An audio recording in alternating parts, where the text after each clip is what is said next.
I think it really is the toughest shoot in Philippine cinema. I couldn't breathe. I think this is wild. The most insane film that I've worked on. Different level of intense. Analyst died. She finished it.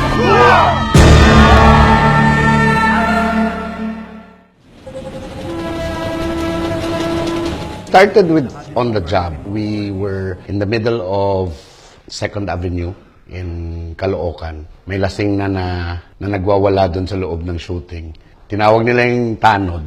Hindi ko alam, naisip ko kung magkagulo dito, hindi ko alam paano lumabas. Hindi ko na maalala kung saan yung pasikot-sikot. So that stuck with me. Recently, naka-discover ang ating mga operatives ng isang shabulang. I talked to PIDEA and they pointed me to a specific place na ganun nga, no? One way in, one way out.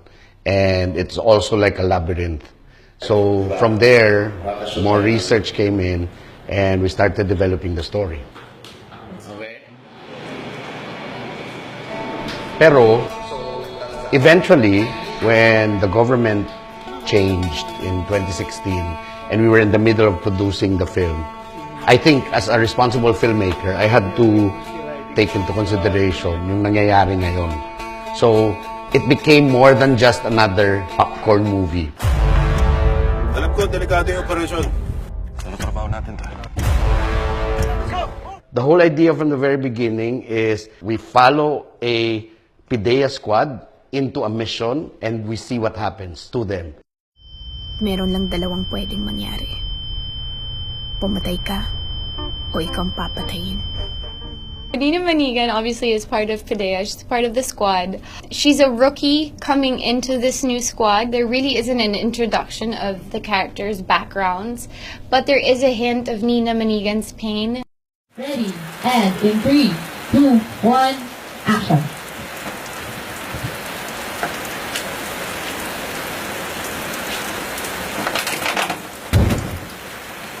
What? Cut! And sort of dictates how we're gonna go through the whole production. If you have your lead star, a big star, be there on the set. Really be there.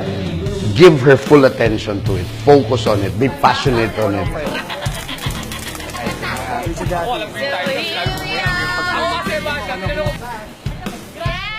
Laughing all the time na walang kang nakikitang irita.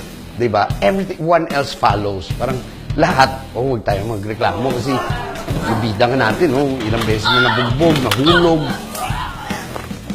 Are you okay? Are you okay? Diba? Na putukan, okay pa rin eh. Isa pang take. 3, 2, 1, action! I've never experienced anything like this before, but once you see the playbacks from the takes that we do, you get even more inspired. It's time to fight. Because I've known Anne since she was young, diba? Sabay din kami. And I told her, you have a big responsibility because you're going to be the first woman girl lead in an action film.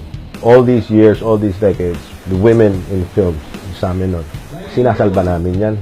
Umiiyak, nagsisexy. Yun ang role ng babae sa action. Now it's different. You're going to open a new genre. And you're going to maybe restart the interest in action. Biggest help that Anne did in the film is that we all were able to go through the film because we saw that our lead character has put her full trust on the project. Actors! Lagi ko muna, tingnan muna natin kung gano'ng kahirap yan. When you start working with people, and for a project like this that's really, really tough on all the departments, including casting, dahil madugo yung movie, sometimes pagdating doon, magugulat ka na, ay diva pala to, or ay reklamador, ay maraming gusto, ay ganito. The whole movie, we did this for a year and a half. Literally, a year and a half with rehearsals, with shoots. Wala kang makitang ganon. Putting together the PIDEA squad first order of business is to really audition people who are not just perfect for the character, but are physically different from each other. Brandon was really scared to do his first acting gig. I cast people based on how they are as a character already. I'm getting you because of you.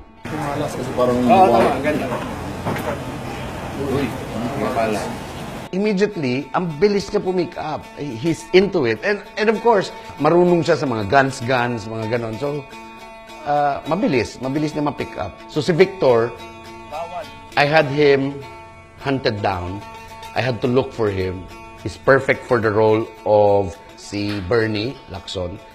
And he has this no-nonsense aura sa kanya. Maganda rin kanya eh, parang homage, di ba? Victor Neri used to do a lot of action movies. He started out as a young action star. Now we're bringing him back into an action film. Shin Lee was a find. I saw her in one of the commercials. So I told our associate producer, go find this girl. AJ, he's a talent of Viva. Hindi siya intimidating, di ba? There's this innocence, parang you immediately care for him eh. Hindi lang siya may bigote at mahaba yung buhok na kulot-kulot, but he himself is parang ay character. Iba yung energy ni Tarek eh. I love his energy, and to mix him up with the Pidea squad, maganda yung labas. Like, oy, may foreigner sa bahay mo. May foreign cast. Ay, foreigner pala talaga siya. Ang galing mag-Tagalog. Si Mara, I was looking for a role na perfect for the character of Santos. I wanted a counterpoint dun sa Nina character. I want her a little more femme fatale, flirtatious. The role of Ruby de la Cruz, it's a major role. Huwag ka magmamali! Kung tutuwasin, ikaw pumatay sa mga kasama mo! Naisip ko, I need someone who's really good, who's nuanced. Naisip ko sila. Alex is a find. He understands his role. May comedy, alam niya may comedy, pero on the serious parts, he really is a serious actor. Sobrang galing. I mean, the nuance, he's really into it. Gusto ko si Alex. And I think, and I hope everyone likes him. Levi Ignacio, I've always wanted to cast him. He has a really good face for the big screen. Alam mo yun, ang ganda ng itsura niya. Pag sumuko kayo, kahit na isa sa inyo walang masasaktan. This bigger role for Levi, which is Chonky, should be remembered by people. Pasensya ka na, tanda. Malinis ang kumay ko rito. Diba? I want the young generation to see what a good actor Levi Ignacio is. And the more weird, the more strange the character is, the more you will get Joros to say yes. Una, hindi mo nakikita, tapos makikita mo, bibilis ka. Yun! If you give him something ordinary, he'll probably make up an excuse and not do it. Pero if you tell him, weird ka dito, pare, sira yung ngipin mo, may butas yung tatlo yung butas ng ilong mo, gagawin ko yan direct. Alam mo yun? Don't make it as difficult as the one we did there. So, I knew I had a really good actor with Arjo, that even if he's young, I know he could pull it off. Talagang yung take over, narinig mong sinabi kong take over, ikaw ang unang-unang nagtago. Yan yung maganda. When you cast people who are already good at what they do, hindi mo na sila babantayan sa set. You just let them go and be themselves. No? Alas 8 ng gabi. Likod, Puneho, pasok tayo sa bus. In terms of production design, we pushed it to the other end naman, which is a little more hyper-real. I think that's part of the confusion, the chaos that we're trying to build. So it gives off a weird, strange feeling. The setting of the film, where it all happens, which is Gracia ni Maria, is in itself a character in the movie. No? Huwag kayong masyadong ma-excite. Hindi nyo nga alam kung anong meron sa barangay Gracia ni Maria. Nang nagtapo ng kasamaan, napunta lahat sa lugar na yon. I'm not saying it happens, but that look is Kulyat, that's Baseco, that's, you know, there's a lot of places like that, that it's true that if a resident of that barangay calls the cops won't enter because they know they won't get out alive. May mga lugar sa Maynila na hindi mo alam kung makakalabas ka ng buhay. We used an 8,000 square meter lot, built a lot of sets there, because the whole idea is really to confuse everyone, because we should be on the point of view of the PIDEA squad. So the more confusing the geography is, the better for us. I was blown away at how our production design team was able to just transform that place. We have two production designers. We have Roma Regala and Michael Espanyol. I think after describing what we wanted to happen in Gracia ni Maria, generally, in terms of design, parang both of them really got into it.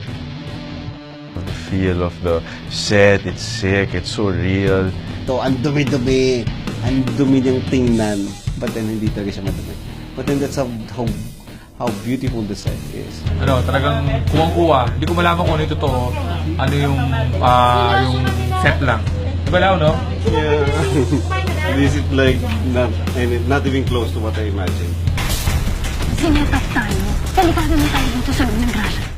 One of the major elements that we included na parang sana hindi na lang namin ginawa kasi sa dugo ng sa dugo ng nangyari na shooting is to put the whole movie on rain.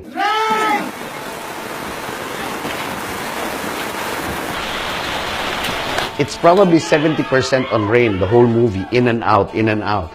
And of course, it posed a lot of problems for us. One, safety.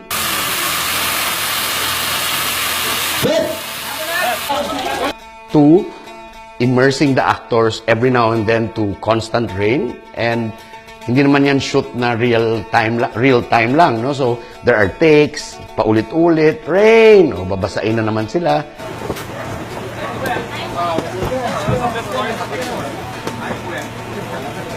It did get to the point where I don't want to see this place anymore. I'm so tired of seeing this place.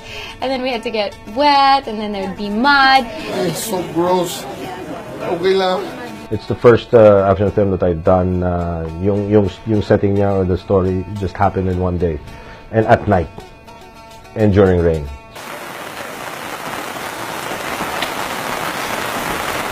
Elements of nature para nandito. Earth, wind, fire, putik, ulan, lahat.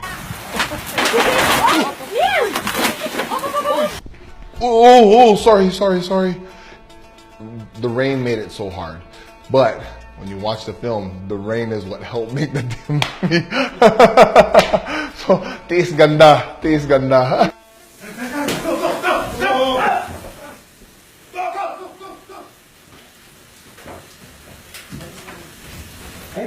Say you're gonna film a big scene, right?